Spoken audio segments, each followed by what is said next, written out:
Анх хүнтэй уулзаад яг тэр ихтэйгээс яг юуг нь төрүүлж хардаг вэ? Гоё асуулт. Цэвэрхэн царайг. Тэгээд ер нь бол яриа нь л чухал санагдаад идэв шнэ да. Хитрхи царайлаг байсан ч гэсэн тэгээд яриа нь амар тэнэг бол тэгэл Энэ миний тодорхойлолтоо хаашаа. За.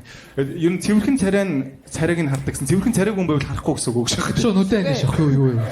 Би чи цэвэрхэн царайг төрүүлж харах хэрэгтэй шүү дээ гэж. Ер нь царайг нь төрүүлж хардаг гэсэн үг үү? ер нь одоо бол царай харж байгаа.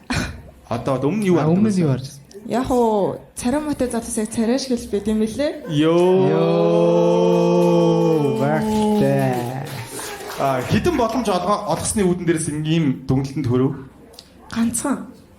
Тэр залуугийн найралт амар төгс байсан уу? Яг яагаад царай мотоцикл боломж олгох гэж бодсон бэ? Найралтан төгслөөсөн баг. Тэгэл боломж олгоод үзсэн. Яг уу ингээд царай мотой затас боломж олгоход энэ намайг хитээс гомдох бодъё ч юм уу. Йоо. Тийм нөгөө нэг за энэ намайг тоочж байгаа юм чинь өөр намайг тоох юм байна гэдээ яваад өгд юм шиг байна. Тэ царай мото хүмүүс би бас сайн мэдэхгүй л юм л да.